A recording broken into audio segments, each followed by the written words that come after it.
Hello, magandang araw sa inyo lahat. Welcome back to another episode of Bakit Tayo Nag-aaral ng Hydraulics. So for today's video, I am going to talk about Orifice at ang lahat ng kanyang components, derivations, and everything. Okay? So this is part of the first lesson of our finals. So sit back, relax, and enjoy the show. But before we proceed to the actual Orifice na application, you have to understand first the fluid flow measurements. No? So from may hapyaw naman na kayo, may idea na kayo about fluid flow, di ba? Kasi bago tayo mag-finals dun sa midterm, kasakop na nun yung fundamentals of fluid flow na kung saan inintroduce ko kayo sa concept ng Bernoulli's equation kung saan yung energy from point 1 is just the same at the energy at point 2. So nagkakaiba-iba lang tayo ng elevation head, velocity head, pressure head, and head loss kung i-consider. Okay?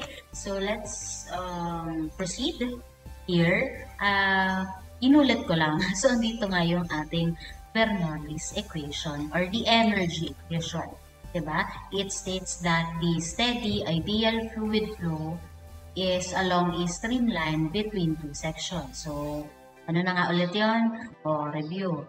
So, from this point, halimbawa, ito yung mas malaking section, itong section 1, to say, this is section 2. So, the flow from that point to this point is continuous, diba? So, Q1 is equal to Q2. Yan. And also, the total energy at all points along a steady, continuous streamline of an ideal, incompressible fluid flow is constant.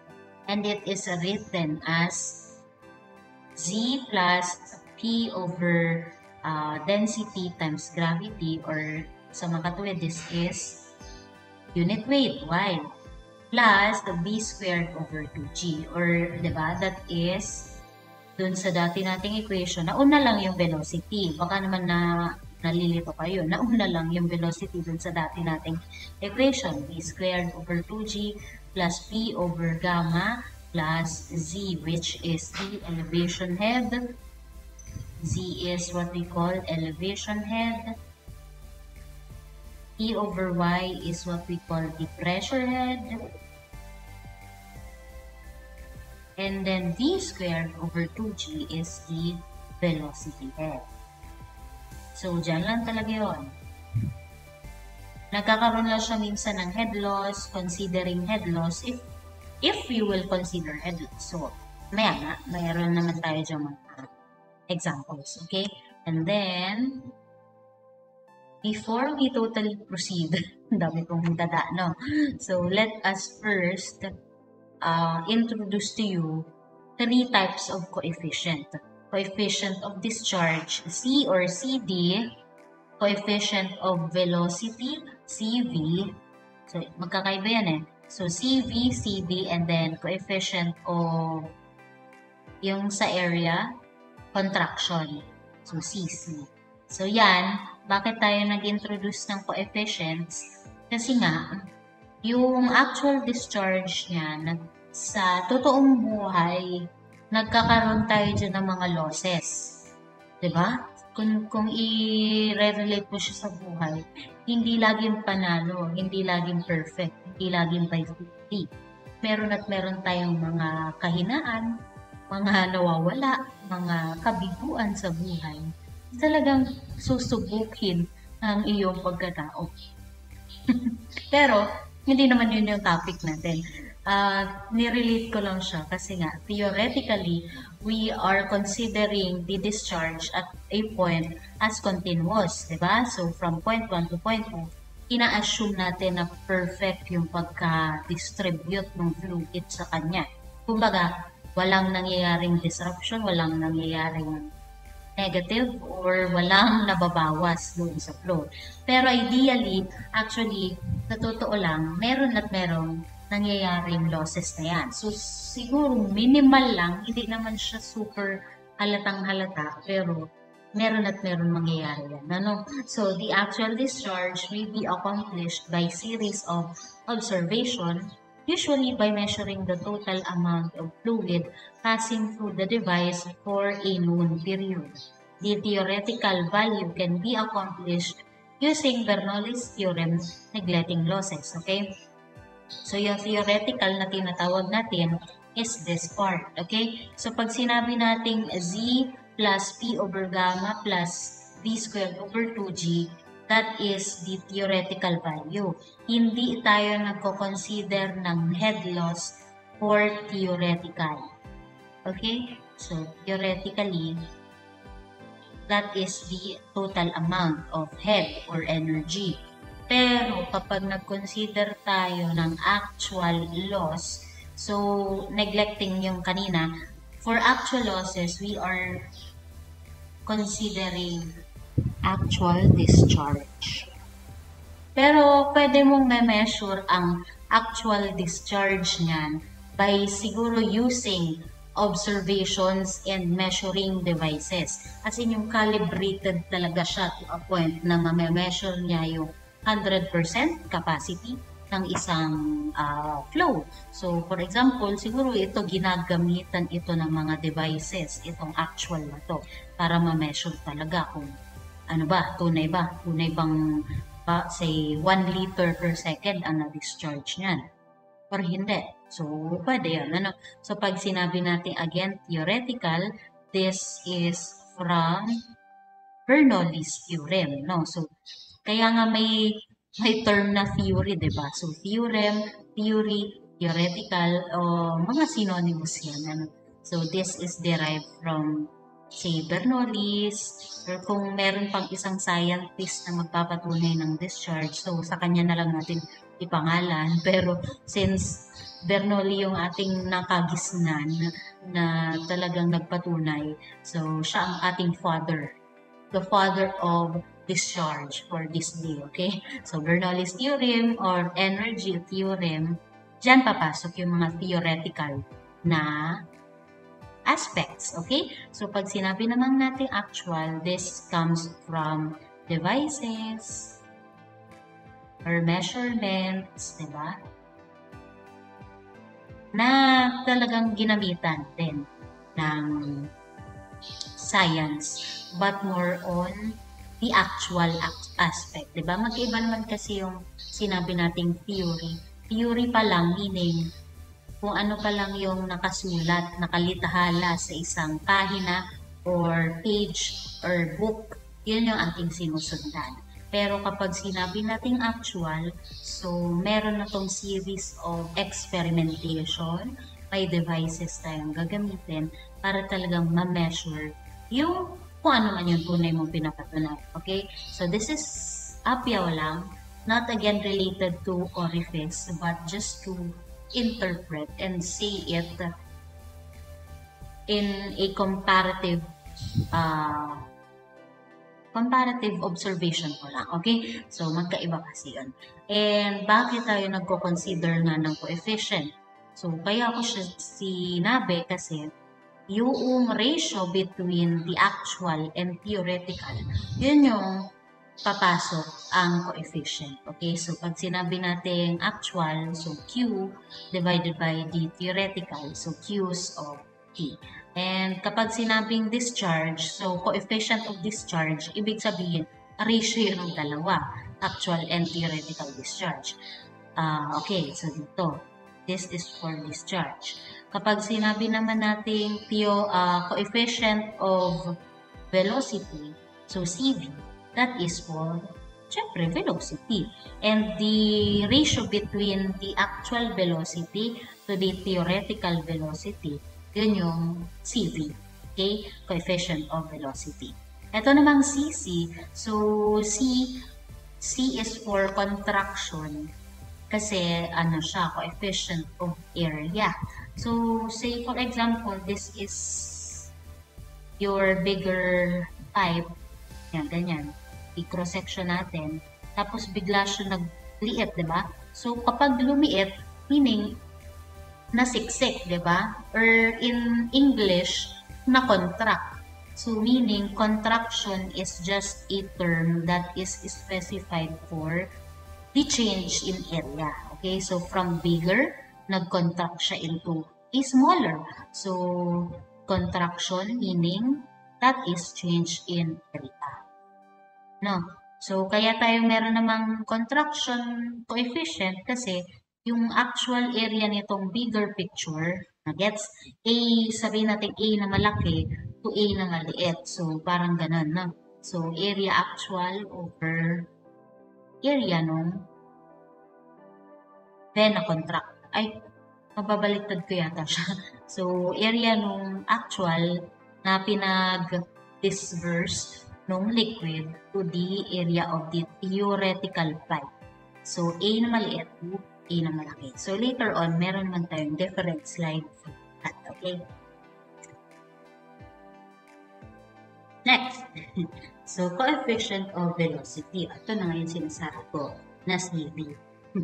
Okay, so coefficient velocity is the ratio of the actual mean velocity to the ideal or theoretical velocity, which could occur without any process. Okay, so in ratio form, that is a VA. Pwede mo lagyan ng A sa baba. So, to consider the actual velocity divided by TV, that is T, or theoretical velocity. Ngayon, paano namin malalaman later? Alin actual velocity, saka dun sa theoretical velocity. So, malalaman naman natin. Kasi pag usually given ang actual velocity sa problem, no? So, pag sinabi niya that the actual velocity is like this, say, for example, 0.9 meter per second, actual na yun, no? Pag nabanggit na actual velocity. Ngayon, yung theoretical velocity, yung sinosolve natin from Bernoulli's equation, yung makuha tayo nitong value nitong V, no? Na from this velocity head. So, kapag alam nyo man na siguro yung acceleration due to gravity. So, 2 by 9.81 lang yan. Or 32.2 kung 50 second. So, makuha mo dyan, syempre, yung actual na, yung theoretical velocity na. So, dun yun, kahapyaw lang ulit. And then, yun. Mag-equate tayo yan later on. Okay? Huwag kayo malito kasi baka sabihin nyo, ang dami palang velocity. Hindi naman kailangan mo kasi given. Okay? So, next, we have the coefficient of contraction. Ayan na nga, ulit ko din. CC. CC is the ratio of the actual area of the contracted section of the stream or jet to the area of the opening to which the fluid flows. Ayan. So, maliit na letter A for the actual area of the contracted section to the area of the opening, no, through which the fluid flows. So, generalized naman siya. Hindi lang naman siya for pipes only. Say, for example, for tanks. Diba? So, kapag i-zoom in natin ang, diba, nakakita mo na siguro kayo ng hose. Diba? Or yung, hindi lang yung hose na flexible ha. Kahit yung hose na merong takip. So, paki-observe sa kung meron dyan nagkaka-washing, ganyan. So, di ba, ito yung pipe natin. So, for example, this is your diameter of the pipe. So, sabihin natin 1 sabihin natin 10 mm ang diameter niyan. So, habang lumiliit siya dito, di ba dito talaga lalabas yung ating fluid. So, yung pinaglalabasan, fluid na yun is what we call stream or jet. Kasi, kumaga, ang shape niya, or parang yung flow niya, parang ganun, di ba? Sasabog siyang ganyan. So, ang term na yan is the stream or the jet. Kasi, wala lang. Okay, nag-joke na naman ako. So from bigger diameter, liliit siya again in, let's say, ano na lang to, mga 5 ml. OA, no? Ang OA ng drawing. So, for example, mas lumiit siya. And that contracted section is what we call the area of the stream or jet. Minsan tinatawag siyang vena contracta. So, this is, I think, ano bang vena contracta? Is that Spanish? Search nga natin. Gusto ko lang mapatunayan. Ano ba to? Curious ako kung anong klaseng term siya. Term as in.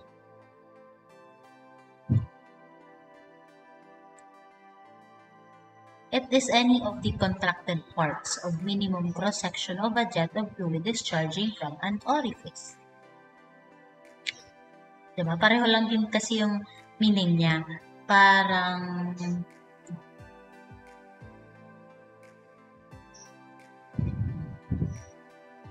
ano, Proto-Indo-European? European? Spanish. Ayun. Sabi dito, Spanish word or Latin. Okay. Ayun, medyo naniniwala na ako na may pinanggalingan yung term na vena contracta. Parang Latin word siguro to, no? Latin word meaning that is yung ang vena is a root word for road. Okay. Or vein or a root. Nagigets nyo? Bakit ako nag-i-English dito? Hydraulics yung lesson. Wala lang. Nami ko commercial, ano po? Any of the contracted part of minimum cross-section. Okay, so pag sinabing vena, parang the root word is, this is a Latin word for root, or road, or siguro way, di ba? Parang pag sinabi natin road, di ba? Kalsada. So that is a gateway to another term na contracta. So, contracta meaning contracted. So, again, contracted is siniksik natin, di ba? So, from a bigger picture to a smaller picture, that is the area of the stream. Okay. Madali siyang magets kasi yung root word ng vena contracta is just Latin for the contraction of the area of the stream. So, yan. Ang dami kong sinabi, I think nagigets naman na ano, wala lang. Sana nagigets yung idea ko.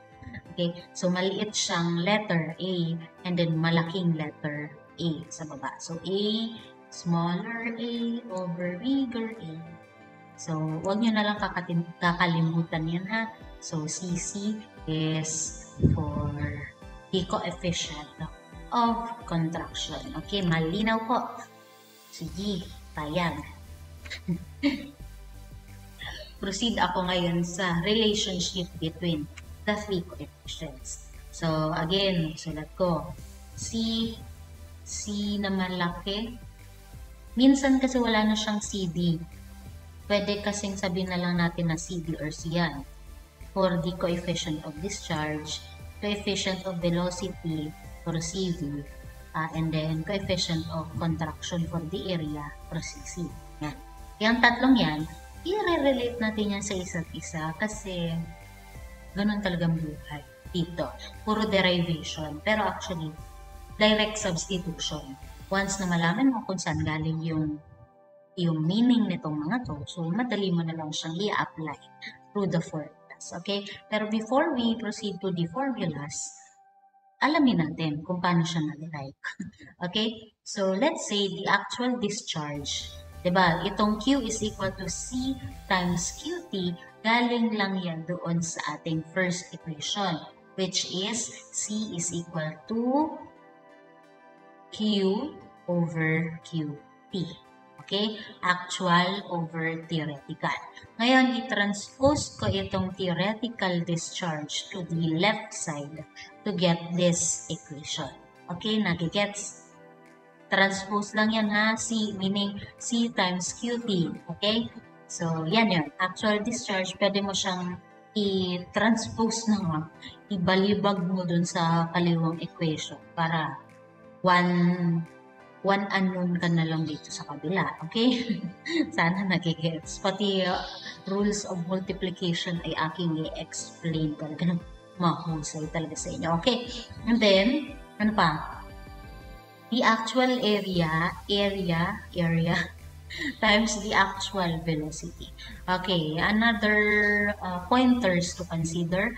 Kapag sinabi natin Q na walang letter or QA, sige, para di tayo nalilito muna, sabihin natin Q or QA, ang gagamitin mo dyan, di ba, the principle of flow is just velocity times area. Ay, no. Wait lang po. Low bat. Commercial break. Okay.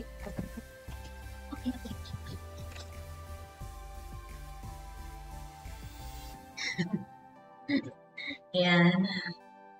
Kung napapansin nyo pa, iba-iba ako na ang nakatatlong bitat nito. Nakakalo.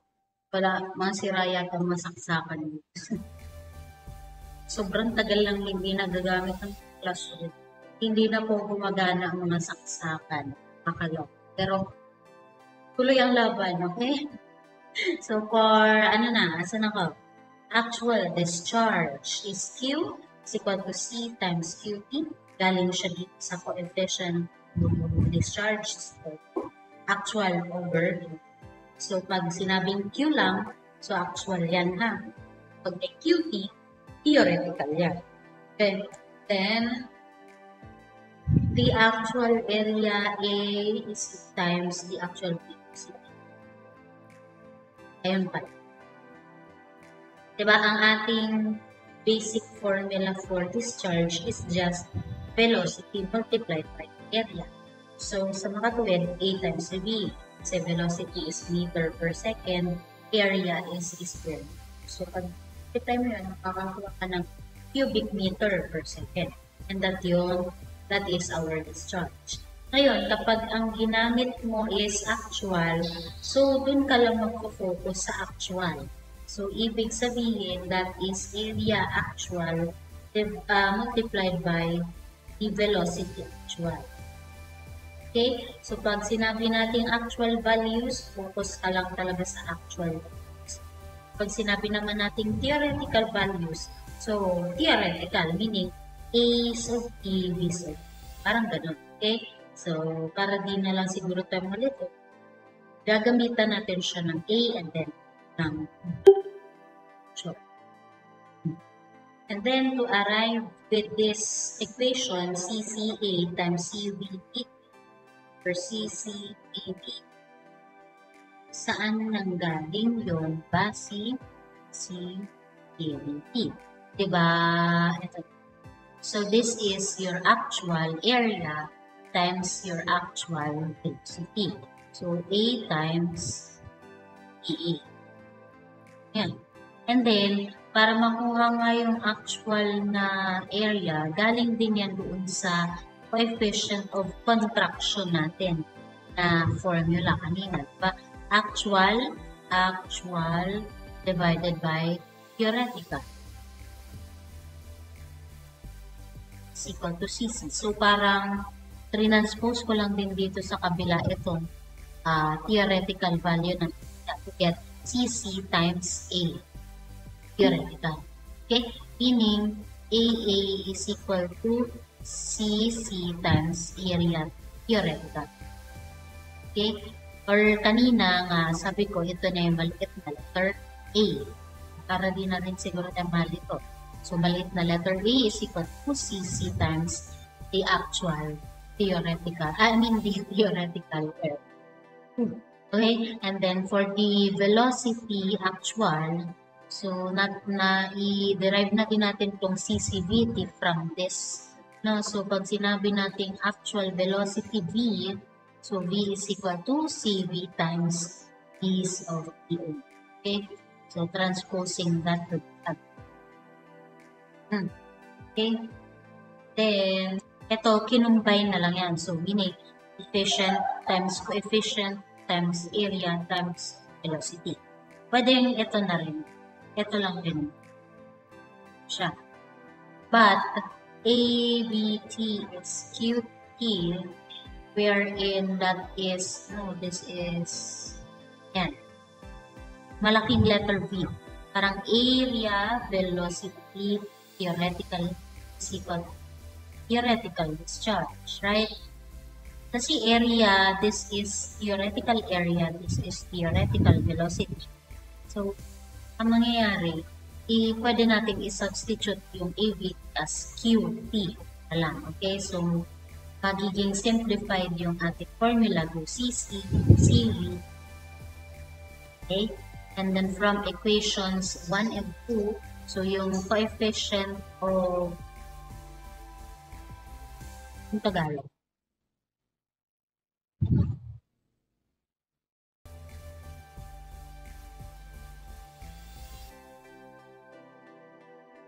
Okay. So, ito naman, nanggaling to sa CC, CV is equal to Q over Q. So, ibinalibag ko na lang dun sa kabila.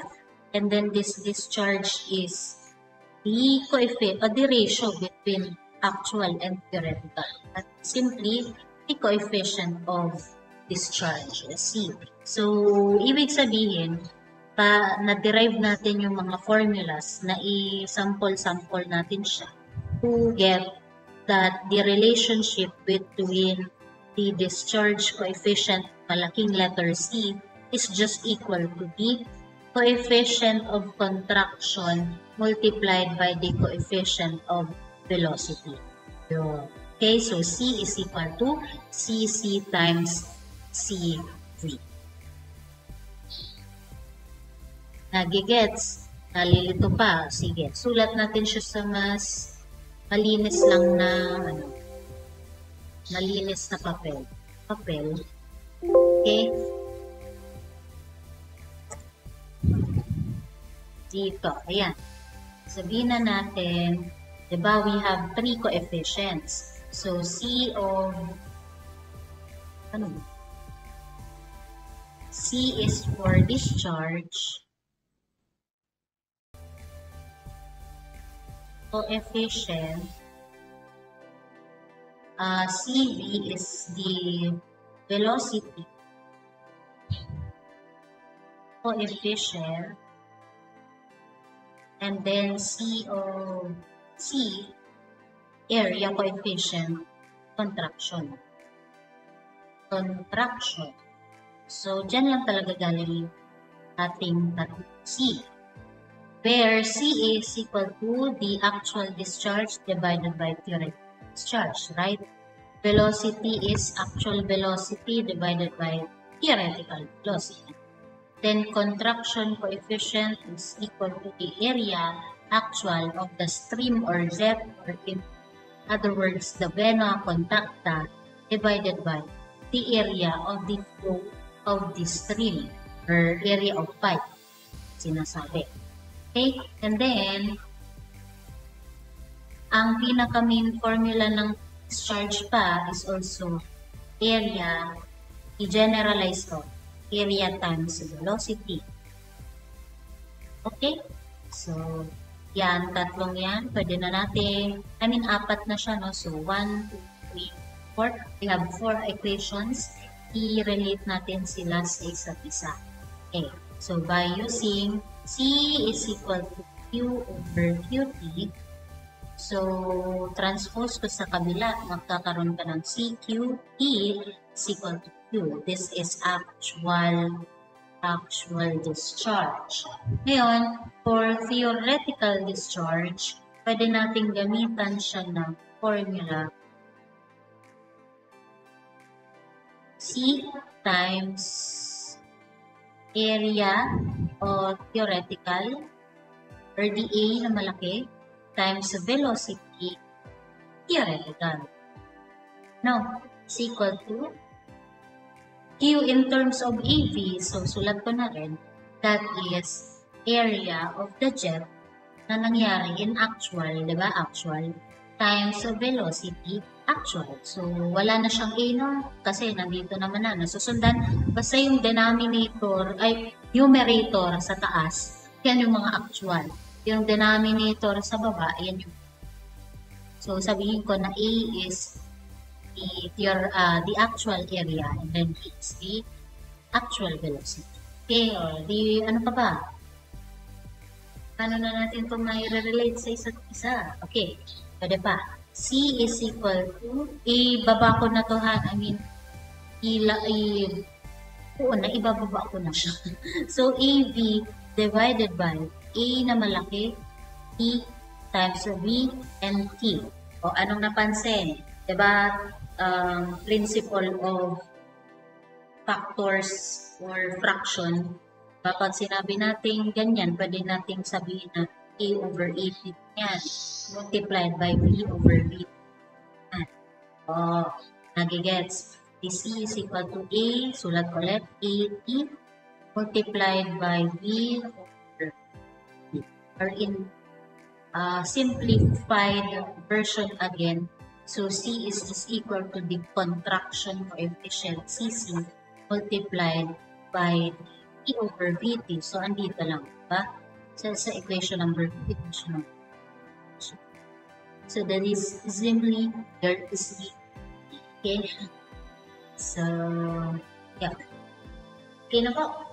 Maayos. Yung C in terms of Q, and then yung Q, ginawa nating area velocity, tapos transpose, and then kung ano yung ratio ng area sa area, or ratio ng velocity sa velocity, that is simply the coefficient. Okay? Or in pinaka-simplified form, C is equal to CC times C. Tandaan nyo na lang yun palagi. Okay? Diba? Pareho lang. Na-derive natin siya. Okay? So, yun lang. Salamat. Tapos na. Sure lang. Hindi pa tapos.